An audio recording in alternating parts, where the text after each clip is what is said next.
இதில் தான் எனக்கு ஊடகத்தின் மேலே ஊடகமும் இப்படி தான் இருக்குமா, அது பயாஸ்டாக தான் இருக்குமா அப்படின்றது இப்போ அது உணர்றேன் நான். ஏன்னா அவங்களுக்கு தேவையானதை எடுத்துக்கிறாங்க. இன்றைக்கி ஊடகங்கள் இந்த ஆட்சி மாற்றத்துக்கு பின்னாடி அனைத்து செய்தி ஊடகங்கள் என்னவா மாறி இருக்குன்னா, விஜய் சாரை பற்றி பாசிட்டிவாக போட்டால் வியூஸ் நல்லா போகுது, டிஆர்பி ரேட்டு நல்லா இருக்குது, இந்த மனநிலைக்கு வந்துட்டாங்க. மக்களுக்கான செய்தி சொல்கிறோமா இல்லையான்றது இல்லை, டிஆர்பி மேலே இருக்கா வியூஸ் அதிகம் போகுதா, நெகட்டிவாக குறைச்சிக்கிறோம் அப்படின்றாங்க. நான் சொல்கிறது, ஒரு மனிதனை தேவையற்ற முறையில் குற்றமும் சொல்லாதீங்க, தகுதிக்கு மீறி புகழவும் செய்யாதீங்க. போன தடவை பாட்டிலுக்கு 10 ரூபா, இந்த தடவை பாட்டிலுக்கு 20 ரூபா, எது மாறி இருக்குது? நீங்கள் யாருமே அந்த கேள்வியை கேட்கல, நானே அந்த வச்சிடுறேன். கரூர் சம்பவத்தின் உண்மை குற்றவாளி யார்? தயவு செஞ்சு கண்டுபிடிச்சி சொல்லுங்கள். ஏன்னா அது ஒரு மிகப்பெரிய அநீதி நடந்திருக்கு. அந்த அநீதியை கடந்த ஆட்சியாளர்கள் செஞ்சுருந்தாங்கன்னு சொன்னால் அவர்கள் தண்டிக்கப்பட வேண்டியவர்கள்னு நான் அப்பவும் சொல்கிறேன், இப்பவும் சொல்கிறேன், அன்னைக்கும் சொல்கிறேன், இப்பவும் சொல்கிறேன். அல்லது நடக்காத ஒன்றை நடந்ததாக நீங்கள் சொன்னீங்களா? இப்போ உங்கள் கையில் அதிகாரம் இருக்குது, உங்கள் கையில் ஆட்சி இருக்குது, புலனாய்வுத்துறை இருக்குது.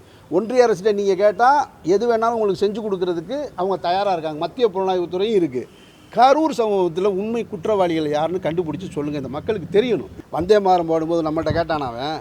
நம்மள்கிட்ட கேட்டாங்களா அவங்க? அப்புறம் ஏன் நம்ம போய்கிட்டு இதை போய் கேட்கணும்? தமிழ் தாய் வாழ்த்து என்னுடைய தாய்மொழி பாட்டை நான் பாடுறதுக்கு ஏன் அவர்கிட்ட போய் பெர்மிஷன் கேட்கணும்? கேட்டால் கொடுக்க தான் மாட்டாங்க. எது உண்மை எது பொய் மக்கள் எப்படி கண்டுபிடிப்பாங்க?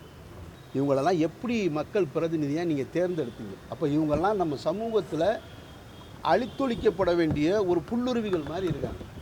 இப்போது அம்பாசமுத்திரம் தொகுதியில் வென்றவர் தோத்தவர், அந்த கட்சியிலேருந்து அதில் எதிர்த்தரப்பில் கூட்டணியில் இருந்தவர் 3 பேர் இப்போ ஒரே அணியில் இருக்காங்க. அப்படின்னா அந்த வாக்கு செலுத்தினவனுடைய மனநிலையை நீங்கள் என்னன்னு பார்க்குறீங்க? இப்போ நான் கேட்ட 2 முக்கியமான கேள்வி. இந்த 4 பேரை நீங்கள் திரும்ப உங்கள் கட்சியில் சேர்த்துக்கிட்டு இவங்களுக்கு திரும்ப சீட்டு கொடுத்து பை எலெக்ஷனில் போய் இதே தொகுதியில் போய் உங்களுக்கு ஓட்டு போடுங்கன்னு கேட்டிங்கன்னா அந்த மக்கள் உங்களை என்ன நினைப்பாங்க?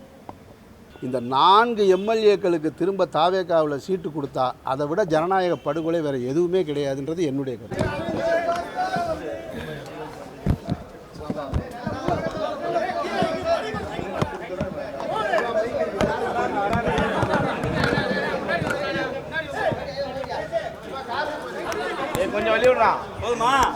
வணக்கம் வணக்கம் வணக்கம் வாங்க. உங்களெல்லாம் பார்க்கும்போதே பார்க்குது.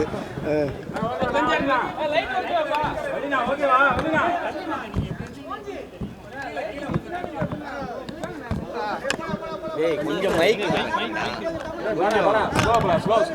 இல்ல வாயில போயிடுது. வடிவேல் மாதிரி அவர் போகும்போது மைக்கை பிடிச்சி போயிட்டு.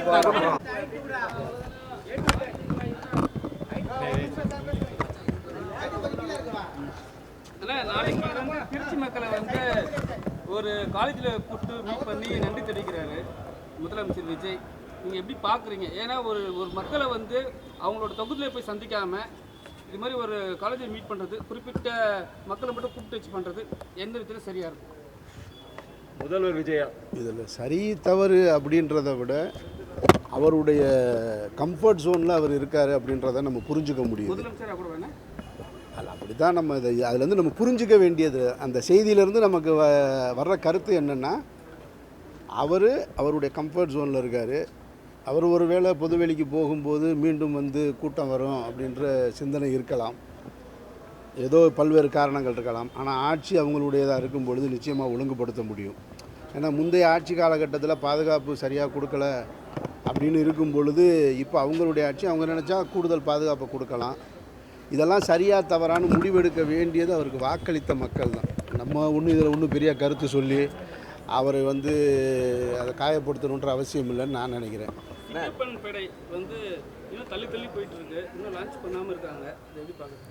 இல்லை, சிங்கப்பெண் பாதுகாப்பு படை அப்படின்ற அந்த படையிலே எனக்கு ஒன்றும் பெரிய உடன்பாடு கிடையாது. ஏற்கனவே இந்த நாட்டில் காவல்துறை இருக்குது. காவலர்கள் இன்னும் காவலர்களை அதிகப்படுத்தணும். ரொம்ப நாள் ஆச்சு போலீஸுக்கு வேலைக்கு ஆள் எடுத்து, ரொம்ப வருஷங்கள் ஆகுது.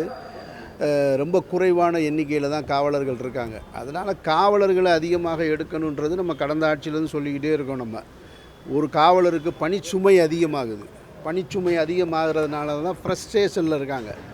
நிறைய காவலர்கள் மதுப்பழக்கத்துக்கு அடிமையாக இருக்கிற காரணம் அதுதான். சில காவலர்களுக்கு வந்து ஒரு ஓய்வு கிடைக்காம, லீவு கிடைக்காம, கமிஷன் அலுவலகத்துக்கு முன்னாடியே வந்து தற்கொலைக்கு வந்து நிற்கிறதுக்கெல்லாம் காரணம் அதுதான். அதனால் காவலர்களை அதிகமாக ஆட்சேர்க்கணுன்றது என்னுடைய கருத்து. நடக்கக்கூடிய குற்றங்களை ஏற்கனவே இருக்கிறவங்க சரியான முறையில் தான் பார்த்துக்கிட்டு இருந்தாங்க. சிங்கப்பெண் பாதுகாப்பு படைன்னு ஒரு படை வந்து அது கேட்குறதுக்கு நல்லா இருக்கே தவிர செயல்படுத்துவதற்கு அவ்வளோ சாத்தியமா அப்படின்றது தெரியலை. அல்ல அது செயல்படுத்தி குற்றத்தை பூரா தடுத்துட முடியுமா அப்படின்றதும் மிகப்பெரிய கேள்விக்குறியாக இருக்குது. சார், ஜனநாயகன் திரைப்படம் வெளியாகிறதுல எனக்கு சொல்ல தெரியல, அதில் இருக்கிற சிக்கல்களோட உண்மைகளை எனக்கு சொல்ல தைரியம் இல்லைன்னா அந்த படத்தோட இயக்குனர் சொல்லியிருக்காரு. ஒரு படத்தின் இயக்குனரே அதை சொல்கிறத நீங்கள் எப்படி பார்க்குறீங்க? ஒரு இயக்குனராக நீங்கள் எப்படி பார்க்குறீங்க? நான் ரொம்ப வருத்தமாக பார்க்குறேன். ஒரு இயக்குனர் அப்படி சொல்லியிருக்காரான்னு முதல்ல நான் அந்த செய்தி நான் பார்க்கல. நீங்கள் சொல்கிற செய்தி உண்மையாக இருக்கும் பட்சத்தில் அப்படிலாம் சொல்ல முடியாது. நீங்கள் இந்த சமூகத்தில் இன்றைக்கு வந்து உங்கள் கண்களுக்கு தெரிந்த ஒரு விஷயத்தை இல்லை உங்களுக்கு நடக்கக்கூடிய அநீதியை நீங்கள் சொல்ல நீங்கள் தயங்குனீங்கன்னா பின்ன யார் தான் சொல்லுவா? இன்றைக்கு அந்த ஜனநாயகனுடைய திரைப்படத்தின் நாயகனாக இருக்கக்கூடியவர் ஒரு மாநிலத்தோட முதல்வர் ஆகிட்டார். அப்படி இருக்கும் பொழுது உங்கள் படத்தில் என்ன நடந்துச்சுன்னு சொல்லுங்கள். நீங்கள் யார் தப்பு செஞ்சாங்கன்னு நமக்கு தெரியணும்ல. ஏன் குறிப்பாக இந்த விஷயத்தை நான் சொல்கிறேன் அப்படின்னா, ஜனநாயகன் திரைப்பட வெளியிட்ட வந்து அது வந்து திருட்டுத்தனமாக வெளியானதில் இன்றைக்கு அமைச்சராக இருக்கக்கூடிய ஆதவர்ஜுனா அவர்கள் ஒரு கருத்தை பதிவு பண்ணியிருந்தார். அவர் என்ன பதிவு பண்ணியிருந்தாருனாக்கும், மத்திய ஒன்றிய அமைச்சராக இருக்கக்கூடிய எல் முருகனும் இன்றைக்கு எதிர்க்கட்சி தலைவராக இருக்கக்கூடிய உதயநிதி அவர்களும் சேர்ந்து வெளியிட்டாங்கன்னு சொல்லிட்டு கடந்துட்டார் ஒரு பிரச்சாரத்தில். அப்போவே வந்து எனக்கு வந்து அதில் உடன்பாடு கிடையாது. அது ஒரு தேர்தல் பிரச்சாரத்திற்கான யுக்தியாக தான் அதை பார்க்க முடிஞ்சே தவிர அதில் உண்மைத்தன்மை இருக்கிறதா எனக்கு தெரியலை.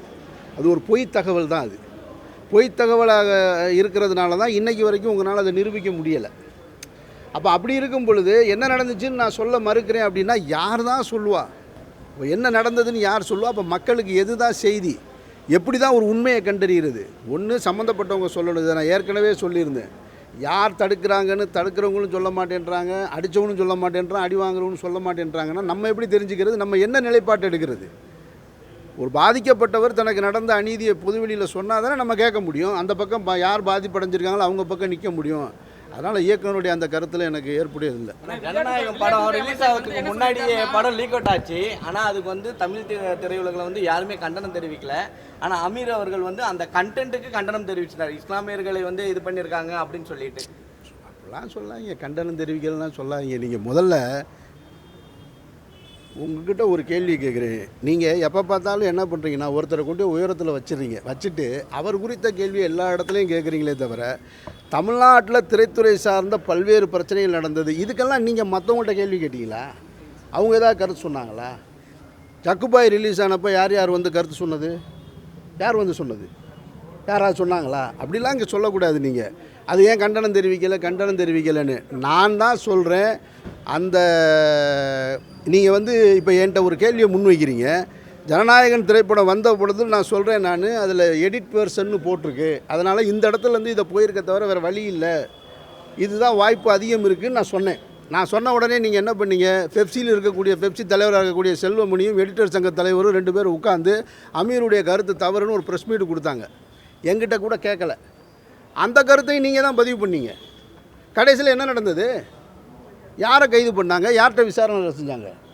அப்போ அவங்கக்கிட்ட திருப்பி போய் நீங்கள் செல்வமணிகிட்டையும் எடிட்டர் சங்க தலைவர்கிட்டையும் கேட்டிருக்கணும்ல. ஏங்க நீங்கள் இப்படி சொன்னீங்களேங்க, கடைசியில் புலன் விசாரணையில் உங்கள் எடிட் ஷூட்டில் இருந்து தானேங்க ஒருத்தர் எடுத்து போட்டிருக்காரு அப்படின்னு கேட்டிருக்கணுமா இல்லையா? நீங்கள் உடனே அதை கடந்து போயிட்டீங்க. அப்போ இதில் ஒரே ஒருத்தன் நான் எங்களை எல்லாம் நேர்ந்தா விட்டுருக்காங்க, பார்க்குற இடத்துல பூரா எல்லாத்துக்கும் கருத்து சொல்லிக்கிட்டே இருக்கணும்னு. ஆனால் இல்லைண்ணா, 2 நாளுக்கு முன்னாடி ஒரு சினிமா விழாக்களில் வந்து கல்வித்துறை அமைச்சர் வந்து ராஜ்மோகன் சொல்லியிருக்காரு, ஜனநாயகம் படம் வந்து ரிலீஸ் பண்ணுறதுக்கான வேலைகள் நடந்துட்டு இருக்குன்னு. ஆனால் இங்கே தமிழ்நாட்டில் பார்த்தீங்கன்னா அப்படி முதல்ல கல்வித்துறை அமைச்சர் வந்து கல்வித்துறை சம்பந்தமாக பேசுகிற ஜனநாயகன் படம் சம்பந்தமாக அதோட தயாரிப்பாளர் பேசிக்கிறவர். கல்வித்துறை அமைச்சராக நேற்று வரைக்கும் அவர் கட்சி பொறுப்பாளராக இருந்தார். அவர் பேசுனா அதில் ஒரு லாஜிக் இருக்குது. இன்றைக்கி வந்து அவர் கல்வித்துறை அமைச்சர், கல்வி சார்ந்த விஷயங்களை பேசட்டும். வெயில் அதிகமாக இருக்குது, ஸ்கூல் எப்போ திறக்கலாம், அடுத்து எப்படி பள்ளிக்கூடத்து பிள்ளைகளை வந்து அடுத்து நல்வழிப்படுத்தலாம்னு அதை பற்றி பேசணுமே தவிர ஜனநாயகன் திரைப்படத்தை பற்றிலாம் இனிமேல் பேசக்கூடாது. அமைச்சராக இருக்கவர் பேச வேண்டியதுன்றது என் கருத்து. இவங்க ஆட்சிக்கு வந்ததுலேருந்தே நீங்கள் ஒரு ஆளே எல்லாம் விளையாட்டு துறை வந்து ரொம்ப அதிகமாக வேலை செய்கிறாங்க, அவங்களுக்கு தான் முக்கியத்துவம் கொடுக்கணும்னு சொல்கிற மாதிரி பேசியிருக்காரு. விவசாயம் முக்கியமா, விளையாட்டு முக்கியமா? ஒரு பொறுப்பற்ற பேச்சாக நான் பார்க்குறேன். அந்த பேச்சை வந்து ஒரு பொறுப்பற்ற பேச்சாக பார்க்குறேன். ஒரு மனிதன் வாழ்வதற்கு தேவையானது அத்தியாவசிய தேவை என்ன? நீர், நிலம், காற்று, உணவு, அவ்வளவுதான். விளையாட்டுலாம் அப்புறமா பின்னாடி வர்றது தான். அடிப்படையான வாழ்வாதாரத்தையே இந்தியா போன்ற நாடு விவசாயத்தில் தான் கட்டமைக்கப்பட்டிருக்கு, உற்பத்தியில் இல்லை, விவசாயத்தில் தான் கட்டமைக்கப்பட்டிருக்கு. அப்படி இருக்கும் பொழுது அவர் சொல்கிறாருன்னா அவர் புரிதல் இல்லாமல் பேசுனதான் நான் பார்க்குறேன். நீங்கள் பேசும்போது சொல்லியிருந்தீங்க நெகட்டிவ் அதிகமாக இருக்குது இந்த சமூகத்தில் அப்படின்னு. அது எந்த ஒரு வியூவில் சொன்னீங்க சார்? சார், எது உண்மை எது பொய் அப்படின்னு கண்டுபிடிக்க முடியாத அளவுக்கு இருக்குது. நேற்றைக்கு நான் இந்த 10 ஆண்டு காலமாக நான் அரசியலோடு பயணிக்கும் பொழுது, பொதுவெளியில் அரசியல் பேசும்பொழுது, பயணிக்கும் பொழுது எனக்கு எதிரான கருத்துக்களை துண்டு துண்டாக வெட்டி போடுற பழக்கம் பாஜக ஆதரவாளர்கள்ட்ட இருந்தது. நான் அதை பார்த்துருக்கேன் நிறைய. ஒன்றுக்கொன்று தொடர்பு இல்லாததாக இருக்கும். ஒன்றுக்கொன்று தொடர்பு இல்லாத காணொலிகளை போட்டுக்கிட்டே இருந்தாங்க. அப்போ முதல்ல ஆரம்பத்தில் நான் ரொம்ப அதுக்கு ரியாக்ட் பண்ணேன். அப்புறமா சரி, இதுக்கு நம்ம பேசாத கருத்துக்கு நம்ம எப்படி பொறுப்பாக முடியும்னு கடந்து போயிட்டேன். அந்த வேலையை இன்றைக்கு நான் பேசிய இந்த அமைச்சரவையில் 7 பட்டியலினத்தினர் இடம்பெற்றிருக்காங்க. கிட்டத்தட்ட 50-60 வருஷத்துக்கு பின்னாடி 2 பிராமண அமைச்சர்கள் இடம்பெற்றிருக்காங்க. அது வரவேற்புக்குரியது தான். இருந்தாலும் 13% இருக்கக்கூடிய இஸ்லாமியர்களுக்கு கூடுதல் பொறுப்பு வழங்கியிருக்கணும்னு சொன்ன தகவலை துண்டு துண்டாக வெட்டி நான் பேசியதற்கு அண்ணன் திருச்சி வேலுச்சாமி வேறு ஏதோ யாருக்கோ சொன்ன பதிலை 2ஐயும் ஒன்றோடு ஒன்றாக இணைச்சு அதை ஒரு காணொலியாக அது என்ன வாரியர்ஸா விர்ச்சுவல் வாரியர்ஸுக்குள்ளே உள்ளே போட்டிருக்காங்க. அதை பார்த்த உடனே எனக்கு பக்குங்குது. நான் பேசின கண்டென்ட்டும் அது கிடையாது, திருச்சி வேலுச்சாமி சொன்ன பதில் எனக்கும் கிடையாது, அவர் வேறு யாருக்கோ சொன்னது. 2ஐயும் சேர்த்து போட்டு கீழே அவர் முதல்வருடைய படத்தை போட்டு விட்டாங்க. அப்படின்னா எது உண்மை எது பொய் மக்கள் எப்படி கண்டுபிடிப்பாங்க? என்ன தான் தெரிஞ்சுக்கிடுவாங்க? சரி, ஊடகங்கள் அதை சரியாக சொல்ல வேண்டிய இடத்துக்குனா ஊடகங்களுக்கு அடுத்தடுத்து வேலை வந்துருச்சு, போய்கிட்டே இருக்குது. இப்போ நான் இந்த ஆட்சி மாற்றம் நடந்து இந்த 1 மாதத்தில் நான் இந்த புதியதாக பொறுப்பேற்றிருக்கக்கூடிய ஆட்சியாளர்கள்ட்ட நான் கேட்க விரும்புகிறது, ஒரு கோரிக்கையாக வைக்கிறது. நீங்கள் யாருமே அந்த கேள்வியை கேட்கல, நானே வச்சிடுறேன். கரூர் சம்பவத்தின் உண்மை குற்றவாளி யார்? தயவு செஞ்சு கண்டுபிடிச்சி சொல்லுங்கள். ஏன்னா அது ஒரு மிகப்பெரிய அநீதி நடந்திருக்கு. அந்த அநீதியை கடந்த ஆட்சியாளர்கள் செஞ்சுருந்தாங்கன்னு சொன்னால் அவர்கள் தண்டிக்கப்பட வேண்டியவர்கள்னு நான் அப்பவும் சொல்கிறேன், இப்பவும் சொல்கிறேன், அன்னைக்கும் சொல்கிறேன், இப்பவும் சொல்கிறேன். அல்லது நடக்காத ஒன்றை நடந்ததாக நீங்கள் சொன்னீங்களா? இப்போ உங்கள் கையில் அதிகாரம் இருக்குது, உங்கள் கையில் ஆட்சி இருக்குது, புலனாய்வுத்துறை இருக்குது. ஒன்றிய அரசிட்ட நீங்கள் கேட்டால் எது வேணாலும் உங்களுக்கு செஞ்சு கொடுக்கறதுக்கு அவங்க தயாராக இருக்காங்க. மத்திய புலனாய்வுத்துறையும் இருக்குது. கரூர் சம்பவத்தில் உண்மை குற்றவாளிகள் யாருன்னு கண்டுபிடிச்சி சொல்லுங்கள், இந்த மக்களுக்கு தெரியணும். ஏன்னா கொடநாட்டில் போன வருஷம் போன ஆட்சி வருவதற்கு முன்னாடி கொடநாட்டில் என்ன நடந்துச்சுன்னு கடைசி வரைக்கும் 5 வருஷம் கண்டுபிடிக்கவே இல்லை. அப்படியே அவங்க கடந்து போயிட்டாங்க. ஒரு மாநிலத்திலோட முதல்வராக இருந்த ஒருத்தவங்க வீட்டுக்குள்ளே ஒரு கொலை நடக்குது, அந்த வீடு ராத்திரி பூட்டு உடைக்கப்படுது, அங்கே இருந்த காவலர்கள் வரிசையாக கொல்லப்படுறாங்க. ஆனால் இன்றைக்கி வரைக்கும் கேஸ் கண்டுபிடிக்க முடியலைன்றது நமக்கு ஒரு மிகப்பெரிய கேள்வி வருது. நம்ம உண்மையிலே எங்கே வாழ்கிறோம், நம்ம எந்த நம்பிக்கையில் அரசியல் பேசுகிறோம் அப்படின்னு ஒரு கேள்வி இருக்குல்ல. அதே தான் இப்பவும் இருக்கிறேன். கரூர் சம்பவத்தை அப்படியே கடந்து போயிடக்கூடாது. கரூரில் இருந்த அந்த காவல்துறை அதிகாரிகளை உடனே பணி இடமாற்றம் செஞ்சதை மட்டும் சரியாக வராது. உண்மை குற்றவாளிகளை கண்டுபிடிக்க வேண்டியது தமிழக அரசுடைய பொறுப்பு. சீக்கிரம் அறிவிப்பாங்க, நான் காத்திருக்கேன். 2 வாரத்துக்கு முன்னாடி நீங்கள் சொன்ன மாதிரியே அந்த கரூர் சம்பவத்துக்கு தலைமைச் செயலகத்துலேருந்து இந்த மாதிரி ஒரு குழு அமைக்கப்படும் அப்படின்னு சொல்லி அறிக்கை விட்டுருக்காங்க. அதை நீங்கள் பார்த்தீங்களான்னு தெரியல. இன்னொன்று, தொடர்ந்து பார்த்தீங்கன்னா இந்த ஆட்சி வந்ததுக்கு பிறகு சமூகம் சார்ந்து கொலைகள் நடந்துகிட்டே இருக்குது. நேற்று கூட கோயம்பேடில் ஒரு பெண் கொடி, அதாவது கட்சி கொடியை போட்டு அவங்கள காரை வச்சு ஏற்றுற அளவுக்கு ஒரு கொடூரம் நடந்திருக்கு. ஆனால் காவல்துறை கையில் வச்சுக்கூடிய முதலமைச்சர் அமைதியாக தான் இருக்கார். உலகம் பூரா கொலை நடக்குதுங்க. உலகம் பூரா பெண்களுக்கு எதிரான குற்றம் நடந்துக்கிட்டு இருக்குது. இதை பல முறை சொல்லியாச்சு. நீங்கள் கூடுதலாக அதை மிகைப்படுத்தினீங்க. கடந்த தேர்தலில் நீங்கள் அதை மிகைப்படுத்தி பெண்களுக்கு பாதுகாப்பு இல்லைன்னு உங்களுடைய தேர்தல் பிரச்சார யுக்தியாக அதை பயன்படுத்தினீங்களே தவிர இது நடக்கும்னு தான் தெரியும்ல. ஏற்கனவே நடந்துட்டு தானே இருந்திருக்கு. அப்போ குற்றம் நடக்கிறத தடுக்க முடியாது. நடந்த குற்றத்துக்கு உடனடியாக நடவடிக்கை எடுத்தாங்களா? கைது செய்யப்பட்டாங்களா? அதை மேற்கொண்டு அதை பரவ விடாமல் தடுக்கிறாங்களா? அப்படி தான் நம்ம பார்க்க முடியுமே தவிர தனி மனிதன் எங்கேயோ செய்கிற தவிர ஒரு அரசாங்கம் எப்படி தடுக்க முடியும்? எந்த அரசாங்கம் தடுக்க முடியும்? திமுக அரசாங்கம் தடுக்க முடியாது, தாவேக அரசாங்கம் தடுக்க முடியாது, அதிமுக அரசாங்கம் அமெரிக்காவிலே நடக்கலை அது. அப்போ நடந்த உடனே அதுக்கு என்ன ஆக்ஷன் எடுக்கிறாங்க அப்படின்றது தான் இதில் ரொம்ப முக்கியம். அதை வச்சு தான் நம்ம ஒரு அரசுக்கு ஆதரவு நிலைப்பாட்டை எடுக்கணுமே தவிர, அப்போ நீங்கள் தேர்தல் பிரச்சாரத்திற்காக உங்களுக்காக வாக்குகளை பெறணுன்றதுக்காக இது மாதிரியான குற்றச்சாட்டை சொன்னீங்க.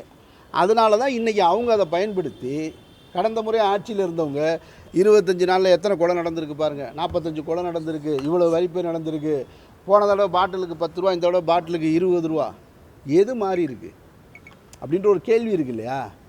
அப்போது இன்றைக்கி போய் ஒருத்தர் சொல்கிறாங்க, ஒரு அமைச்சர் பார்த்துட்டு வந்து சொல்கிறாரு, இல்லை அந்த 10 ரூபா வந்து நிர்வாகத்திற்காக வாங்கினாங்க அப்படின்னு சொல்லிட்டு. அது அப்படி ஒரு அரசாங்க நடத்துல நிர்வாகத்துக்குன்னு தனியாக 10 ரூபா வாங்க முடியுமா? எந்த ஆட்சியில் வாங்கினாலும் தப்பு தான்.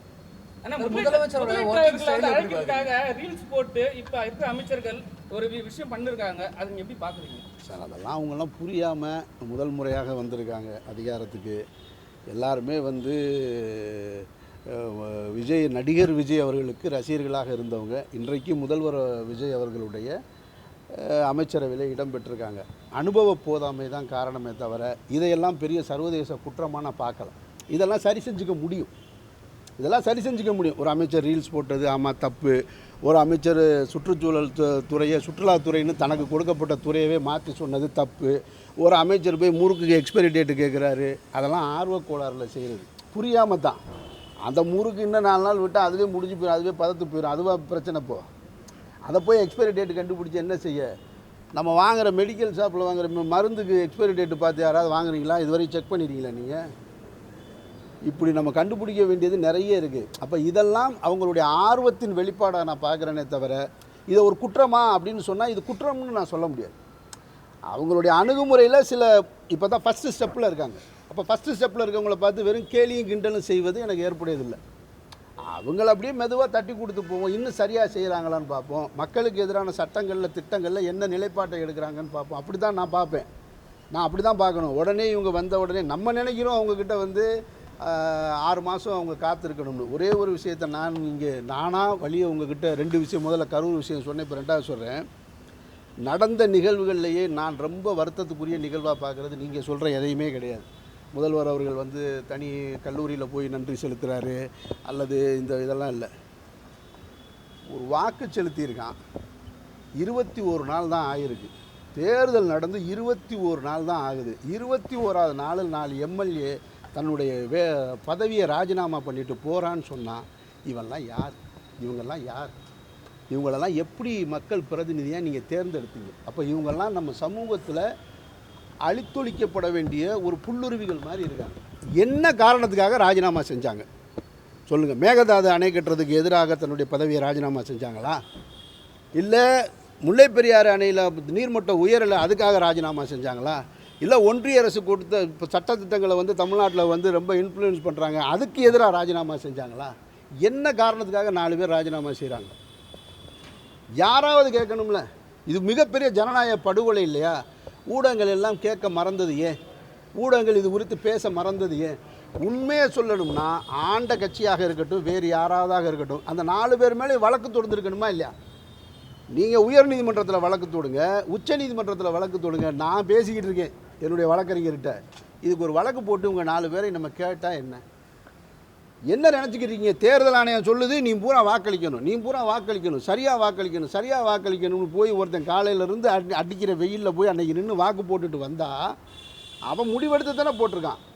இந்த தொகுதியில் வந்து திமுகவுக்கும் கிடையாது, தாவேகாவுக்கும் கிடையாதுன்னு ரெட்டை இலைக்கு, இவ்வளோ பெரிய அலையிலையும் ரெட்டை இலைக்கு வாக்கு செலுத்தின மக்களை நீங்கள் என்னவா நினைக்கிறீங்க? இப்போது அம்பாசமுத்திரம் தொகுதியில் வென்றவர் தோத்தவர், அந்த கட்சியிலேருந்து அதில் எதிர்த்தரப்பில் கூட்டணியில் இருந்தவர் 3 பேர் இப்போ ஒரே அணியில் இருக்காங்க. அப்படின்னா அந்த வாக்கு செலுத்தினவனுடைய மனநிலையை நீங்கள் என்னன்னு பார்க்குறீங்க? மக்களுக்கு எதுவுமே என்னால் செய்ய முடியல, எதிர்கட்சியாக இருந்தால் அதனால் ஆளுங்கட்சியாக செயல்படுறான்னு சொல்கிறாங்க. உலகம் பூரா அப்படி தாங்க இருக்கும். திமுக எதிர்கட்சியாக இருக்கும்போது செய்ய முடிஞ்சிருக்காது. அதிமுக ஆளுங்கட்சியாக இருக்கும் பொழுது எதிர்கட்சிக்கு பூரா செஞ்சு கொடுத்துட்டாங்களா? ஜெயலலிதா அம்மையார் உயிரோடு இருக்கும் பொழுது எந்திரிச்சு பேச விட்டாங்களா? இதே ஸ்டாலின் அவர்களை சட்டையை கழித்து வெளியே தள்ளி விடலையா? அன்னைக்கு 110 விதின்னு சொல்லி எல்லாத்தையுமே ஜெயலலிதா அம்மையார் தான் படிப்பாங்க, வேறு யாரும் படிக்க மாட்டாங்க. எந்த அமைச்சர் பேசுனாங்க? அம்மையார் பேசுவாங்க, உங்கள் டேபிளை தட்டுவாங்க. அதை தவிர வேறு என்ன செஞ்சாங்க? எதிர்கட்சிகளுக்கு பூரா என்ன பண்ணாங்க? எந்த கட்சியாக இருந்தாலும் அப்படி தான் நடக்கும். இதில் உடனே நாங்கள் செய்ய முடியலைன்னா நீங்கள் இது காரணமா? சரி அப்படின்னா இப்போ நீங்கள் பை எலெக்ஷனில் நிற்கக்கூடாது. கரெக்டா? அப்போ நீங்கள் திருப்பி எந்த கட்சி வென்றிருக்கோ அந்த கட்சியில் போய் நான் சேர்றேன்னு சொல்கிறது மக்களை எவ்வளோ முட்டாளாக நினச்சா அந்த வேலை செய்வீங்க. இது எவ்வளோ பெரிய தப்பு இல்லையா? எதிர்க்கட்சிகள் குற்றம் சாட்டுற மாதிரி இதில் குதிரை பேரம் நடந்திருக்கும்னு நினைக்கிறீங்களா? குதிரை பேரம்லாம் இல்லைங்க, இது அயோக்கியத்தனம். இது அயோக்கியத்தனம். இந்த அயோக்கியத்தனம் நடந்தது தலைமைச் செயலகத்தில். இதுக்கு முன்னாடி நம்ம நிறைய பார்த்துருக்கோம். இதுக்கு முன்னாடி நம்ம நிறைய அரசியலில் இந்த மாதிரியான பேரங்கள் முன்ன பின்ன நடந்திருக்கிறது எல்லாத்தையுமே நம்ம பார்த்துட்டு தான் இருக்கோம். இது எல்லா ஆட்சி காலத்துலையும் நடந்திருக்கு, எல்லாருடைய ஆட்சியிலையும் நடந்திருக்கு. இந்த தடவை என்னடா நடக்குதுன்னா, புதிய உறுப்பினர்கள் சேர்க்கை தலைமைச் செயலகத்தில் நடக்குது. அது உங்கள் கட்சி ஆஃபீஸில் நடக்கணும். அது தலைமைச் செயலகமாக என்னது? அது அதுக்கான கண்ணியத்தையே குறைச்சிட்டீங்க. இப்போ 4 பேர் ரிசைன் பண்ணிட்டு நேரம் அங்கே வர்றாங்க, மாற்றி மாற்றி சால்வை போட்டுக்கிறீங்க. இந்தியாவிலேயே பாஜக கிட்ட மட்டும்தான் அந்த வாஷிங் மிஷின் ஒன்று வச்சுருக்காங்க, பியூரிஃபை வாஷிங் மிஷின். உலகத்தில் இருக்க கெட்டவனை பூரா அந்த மிஷினுக்குள்ளே ஒரு தடவை போட்டு இப்படி போயிட்டு வெளியில் வந்து அவன் பியூரிஃபை ஆயிடுவான், சுத்தமாயிடுவான். அந்த மிஷினை இப்போ இவங்களும் வாங்கி வச்சுட்டாங்க. ஆனால் கர்நாடகாவில் இன்னும் ஜூன் 3ஆம் தேதி சிஎம் பதவியேற்றுக்க டி சிவகுமார் சித்தராமையா வேலைக்கு அவர் வயத்துக்கு போகிறார். அவர் என்ன உறுதிமொழி கொடுத்துருக்காருன்னா, மேகதாதுல கண்டிப்பாக நாங்கள் அணை கட்டியே தீர்வோன்னு இருக்காங்க. தமிழ்நாடு சிஎம் முன்னே வந்து ஏற்கனவே நம்ம அம்மா நீங்கள் சொன்ன போல ஜெயலலிதா அம்மையாக இருக்கும்போது காவேரியை நம்ம வந்து வென்று அதில் வந்து அரசு இதுலேயே வந்து வெளியிட்டாங்க. ஆனால் அதையும் அவங்க நடைமுறைப்படுத்தலை, மத்தியிலையும் நடைமுறைப்படுத்தலை. திரும்பவும் அவங்க உறுதியாக நாங்கள் மேகதாதுல அணை கட்டியே தீர்வோம் சொல்லி உறுதியேற்றிருக்காரு. அவர் சிஎம்மாக ஆக போகிறாரு, 3ஆம் தேதி பதவியேற்றுக்க போகிறாரு. அவருடைய மாநிலத்துக்கு அவர் உண்மையாக இருக்கார். அவர் தேர்ந்தெடுக்க மக்களுக்கு அவர் கொடுத்த வாக்குறுதியில் அவர் உண்மையாக இருக்கார். அப்படி தான் இருக்க முடியும் ஒரு மாநிலத்துடைய முதல்வர். அந்த மாநிலத்துடைய முதல்வர் அவங்களுக்கு உண்மையாக இருக்கார். நம்ம மாநிலத்துடைய ஆண்டவர்களும் இப்போ ஆண்டுகிட்டு இருக்கவரும் நமக்கு உண்மையாக இருப்பாங்கன்னு நம்புவோம். அது என்ன நடக்குதுன்னு பார்ப்போம். கட்டியே தீர்வோன்னு தானே சொல்லியிருக்காரு, கட்டலை இல்லை. கட்டினா தான் நம்ம அதை என்னென்னு பார்க்க முடியும். அப்போ அதுக்கு தமிழ்நாடு அரசு என்ன நிலைப்பாட்டை எடுக்குது அப்போ தான் சொல்ல முடியுமே தவிர அதுக்கு இவர் பதில் சொல்லலை. இப்படி சின்ன சின்ன இந்த மாதிரியான விமர்சனங்களை சொல்லிட்டு போகிறதுனால ஒரு நல்லாட்சியை நம்ம நிறுவிட முடியாது. ஒருத்தர் மேலே குற்றம் சொல்லிக்கிட்டே இருக்கக்கூடாது. சரியான நேரத்தில் இப்போ நான் கேட்ட 2 முக்கியமான கேள்வி, இந்த 4 பேரை நீங்கள் வந்து திரும்ப உங்கள் கட்சியில் சேர்த்துக்கிட்டு இவங்களுக்கு திரும்ப சீட்டு கொடுத்து பை எலெக்ஷனில் போய் இதே தொகுதியில் போய் உங்களுக்கு ஓட்டு போடுங்கன்னு கேட்டிங்கன்னா அந்த மக்கள் உங்களை என்ன நினைப்பாங்க? நீங்கள் எப்படி தூய சக்தியாக ஆக முடியும்? அப்போ மக்கள் பார்த்துட்ருக்காங்க, உங்கள் மேலே பேரன்பு கொண்டிருக்காங்க அப்படின்றதுக்காக நான் எது வேணாலும் செய்யலாம் அப்படின்றது அர்த்தம் இல்லை. சரியானதை செய்யணும். என் மேலே அன்பு வச்சுருக்காங்க, எனக்கு வாக்களிச்சிருக்காங்க, என்னை இந்த அதிகாரத்தில் உட்கார வச்சுருக்காங்க. ஏன்னா இதே நிலைப்பாடு தான் கண்ணுக்கு தெரிஞ்சு எங்களுக்கு எதிர்கட்சியிலே இல்லை அப்படின்னு சொன்னாங்க அதிமுக ஆட்சி காலத்தில் சட்டசபையில். இன்றைக்கி அந்த கட்சியை எப்படி கரைச்சிக்கிட்டு இருக்காங்க பாருங்கள். அப்போது மாற்றங்கள் நிகழ்ந்துக்கிட்டே இருக்கும். நீங்கள் சொன்ன மாற்றம் இதுதான், மாற்றம் நிகழ்ந்துக்கிட்டே இருக்கும். 2.1 சொன்ன திராவிட முன்னேற்றங்களும் ஆட்சி கட்டலுக்கு வர முடியலை அப்படின்னா மக்கள் மனசுக்குள்ளே அந்த கோபத்தையோ வெறுப்பையோ எதிர்ப்பு உணர்வையோ வச்சுருந்தாங்க, உங்கள் மேலேயும் வச்சுருப்பாங்க. அதனால் எச்சரிக்கை உணர்வோடு நடந்துக்குங்க. இந்த 4 எம்எல்ஏக்களுக்கு திரும்ப தாவேகாவில் சீட்டு கொடுத்தா அதை விட ஜனநாயக படுகொலை வேறு எதுவுமே கிடையாதுன்றது என்னுடைய கருத்து. சார், நடிகர் விஜய்க்கு நீங்கள் நிறைய சொல்லியிருக்கீங்க. முதலமைச்சர் விஜய்க்கு நீங்கள் எப்படி பார்க்குறீங்க? அவரோட செயல்பாடு எப்படி பார்க்குறீங்க? ஏன்னா வந்து சில நேரங்களில் டு நாட் டிஸ்டர்பில் போயிடுறாரு, சில விஷயங்களுக்கு வந்து சைலண்ட் மோடில் இருக்காருன்னு கருத்துக்கள் வருது. நீங்கள் அதை எப்படி பார்க்குறீங்க? முதல்வர் விஜய் எப்படி பார்க்குறீங்க? இல்லை, ஒருத்தர் அமைதியாக இருக்கார். நமக்கு இங்கே எல்லாத்துக்குமே முன்னுதாரணம் இருக்குது. இப்போது ஐயா மோடி இருக்கார் இந்த நாட்டினுடைய பிரதமராக. அவர் வந்து எந்த பத்திரிகையாளர் சந்திப்பை இதுவரைக்கும் 15 வருஷமாக நடத்தலை. அப்படிங்கும்போது இப்போ இவரை போய் நீங்கள் பத்திரிகையாளர் சந்திப்பு நடத்தலையேன்னு நம்ம கேட்க முடியாது. அது ஒரு குற்றச்சாட்டு தான். ஆனால் அந்த கேள்வியை நம்ம போய் எப்படி கேட்குறது? நமக்கு ஒரு ரோல் மாடல் இருக்கார். இப்போ அவரை மட்டும் கேட்டிங்களா? 3ஆவது முறை ஆட்சி கட்டில் உட்கார வச்சுருக்கீங்க, அவர் சந்திச்சாரா? இல்லை. அப்புறம் ஏன் இவரை போய் கேட்குறீங்கன்னா, ஒவ்வொருத்தரும் ஒவ்வொரு ஸ்டைலில் எடுக்கிறாங்க.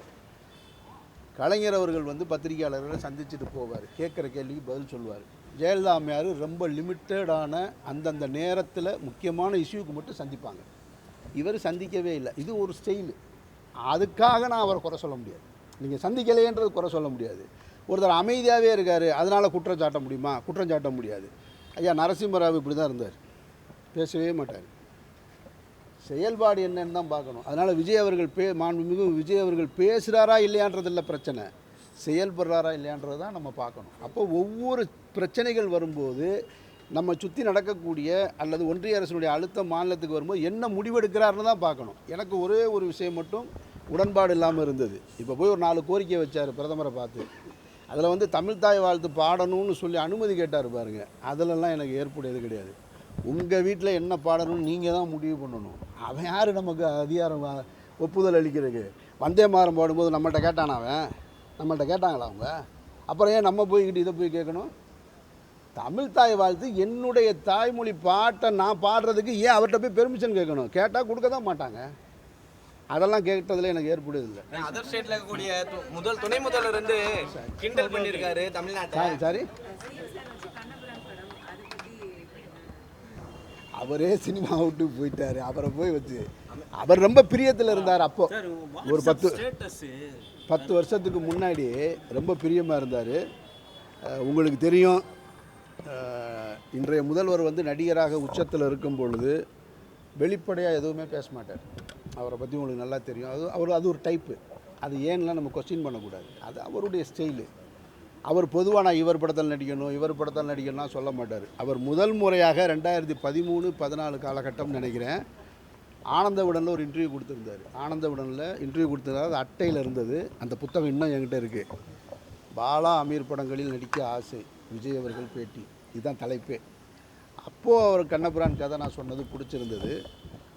அந்த கதையவே என்னால் எடுக்க முடியல. ஏன்னா அங்கிட்டு ஒரு 5 வருஷத்துக்கு அப்புறமாவே அவர் ரொம்ப மாஸ் அப்பீலுக்கு போயிட்டார்.